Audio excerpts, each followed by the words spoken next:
Bonjour.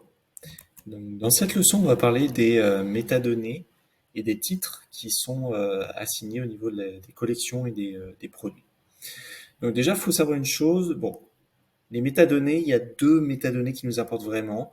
Techniquement, il y en a plus que ça, mais les métadonnées qui ont vraiment un impact pour le SEO, c'est tout d'abord le métatitre, on va faire un test, mais on va aller sur Google, vous allez voir.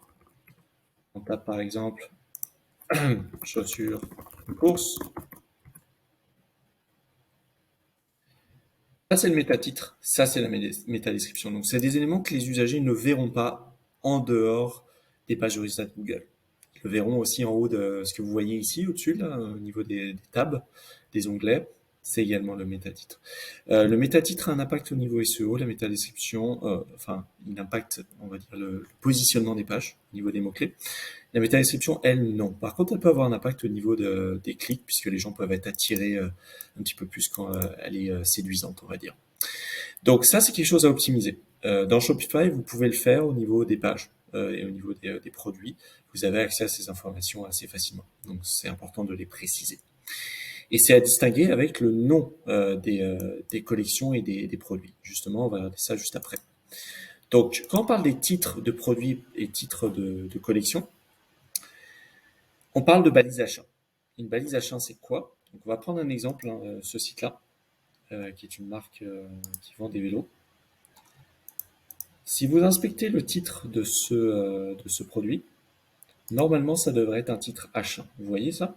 C'est une balise H1, une balise HTML H1. La balise H1, c'est une balise, c'est le titre principal de la page. Elle a une grande importance parce que c'est le titre principal d'un point de vue sémantique. Les robots l'analysent de telle sorte. C'est comme ça que ça a été construit au niveau HTML.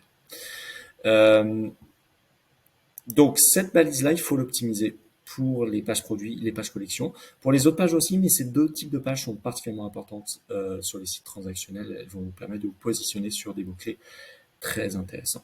Et d'où est-ce qu'ils sortent ces titres-là? Ils sortent en fait des noms des produits. Donc vous voyez ici, ça a été très optimisé. On a utilisé, enfin c'est pas moi qui ai travaillé là-dessus, mais le site en question a été très précis. Donc il vaut mieux avoir quelque chose de très précis. Il faut éviter par exemple d'appeler ce vélo par exemple juste pure free. Ça veut rien dire d'un point de vue sémantique. Là on a les mots-clés. On a unisex, electric, hybrid, bike. C'est très clair. Si on remonte au niveau d'une collection, euh, donc ici, par exemple, si on va dans les Electric Hybrid Bikes, on va voir que le titre de la collection, ici, c'est un site Shopify en passant, euh, a été également a été rendu très précis et quand même bien optimisé. Il inclut les mots-clés, on va dire. Et le métatitre, lui aussi, je ne sais pas si vous le voyez là, mais il inclut Electric Hybrid Bikes, Hybrid e-bike range, pure electric. Donc le branding est inclus, mais on a vraiment des mots-clés variés dedans.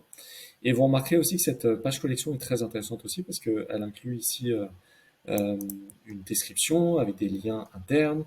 On voit que les titres des produits ont été vraiment optimisés. Donc ça, c'est vraiment très important quand vous optimisez le contenu, les balises H1 et les métatitres et les métadescriptions de vos produits. Vous devriez les rendre précis et utiliser le mot-clé dedans.